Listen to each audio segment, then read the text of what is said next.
So, let's talk about a world where your own memory is your biggest liability.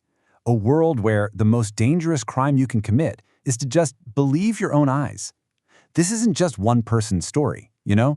It's really about this timeless, deeply human struggle to hold on to truth when the system is designed to erase yesterday itself. Everything, and I mean everything you need to understand this war for reality, it starts right here with this single quote. It's about this quiet little act of rebellion that becomes a link in a much longer chain of resistance. This tiny light, that's the key. It's the symbol for a battle that's been fought for generations. The simple fight to own what you see. All right, let's dive in. We're starting in a quiet village, about 4 years before things get really, really bad. You have to picture it. The sky isn't permanently gray yet. People still have these echoes of a different time. A world with actual color, with traditions, and with memories the state hadn't quite managed to wipe clean. What's so fascinating here is you're looking at two worlds colliding. On the left, you've got the world of memory. You know, the glow of a harvest moon, the delicate light from a kid's lantern, the sound of real laughter that wasn't scheduled or approved. And on the right, that's the party's reality. Gray, efficient, lit only by the cold, sterile, unblinking light of the state. So get this, Winston's job, his actual 9 to 5, is basically to run an early version of the memory hole. He's supposed to take this village's living, breathing history and turn it into some boring, party-approved story. But he doesn't. Instead of erasing the past, he connects with it. He finds an old pumpkin, carves it, puts a single candle inside. It's such a small thing, right? But it's a huge rebellion.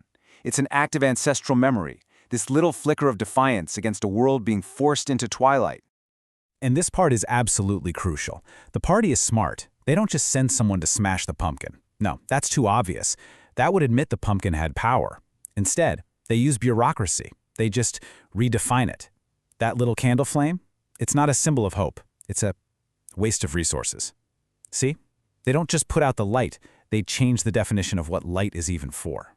So let's see how this snowballs. How do you get from that one little extinguished candle, that one redefined memory, to the huge, rotting, oppressive architecture of total control that Winston has to live in every single day? So, welcome to Winston's apartment building, Victory Mansions. And right away, that name tells you everything you need to know about this world. Words are weapons, and they almost always mean the exact opposite of what they say. There's no victory here, and these are definitely not mansions. There's just decay.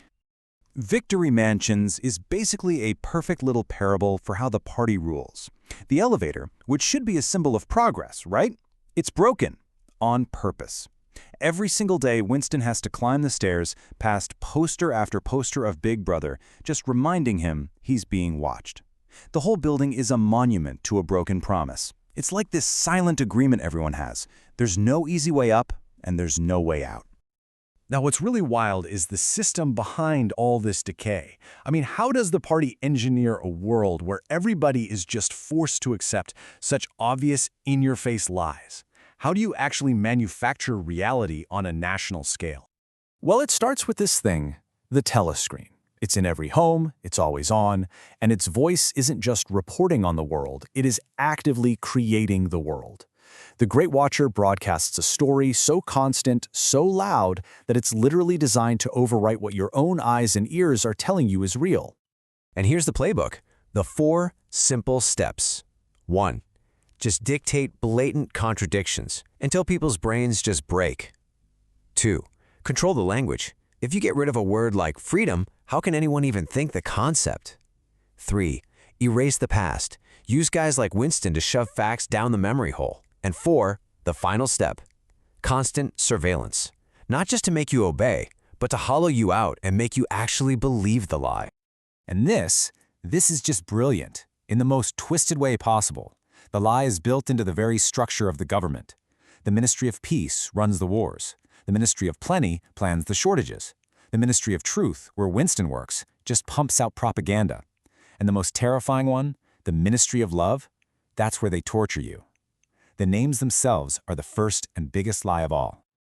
So, in a system that is this total, a system that can literally rewrite history and redefine what's real, what does rebellion even look like? Seriously, what can one person possibly do against a machine that big? Well, Winston's real crime, his ultimate act of heresy, isn't something he does. It's something he believes. It's the incredibly dangerous idea that truth exists outside of what the party says. It's this radical notion that reality is fixed, that it's objective, an ancestral truth that was here long before the regime and will be here long after, no matter what the telescreen is screaming. Many finds this page. It's like a relic from a lost civilization, a physical piece of the very history he's paid to destroy. And on it is a word that's become a crime: freedom. This definition, it's not just ink on paper for him. It's his personal declaration of faith. It's proof that a different world existed, a world the party is trying desperately to make unfact. And this is the whole point, right here. Winston commits the ultimate thought crime. He writes it down. And his definition of freedom is so beautifully, dangerously simple. It's just the right to state a basic, objective fact. In a world where the party claims the power to make 2 + 2 = 5 if it wants to, this one simple sentence is a declaration of war. It's a defense of a simple truth that's been passed down for generations. And in the end, the party shows its true power. See, their goal isn't just to punish Winston. It's to prove that even objective reality can be broken. They don't just kill him. They sever his connection to the past, to his own mind. They completely erase his rebellion from his own memory, until he genuinely believes the lie, and he loves the power that crushed his soul. Which, brings us all the way back to that first tiny little candle. What it teaches us is that the ultimate enemy isn't darkness or ignorance. It's the power that claims the right to define what light is, what truth is, what the past was. And it leaves us with a pretty critical question, for any time really. Who gets to control the light switch?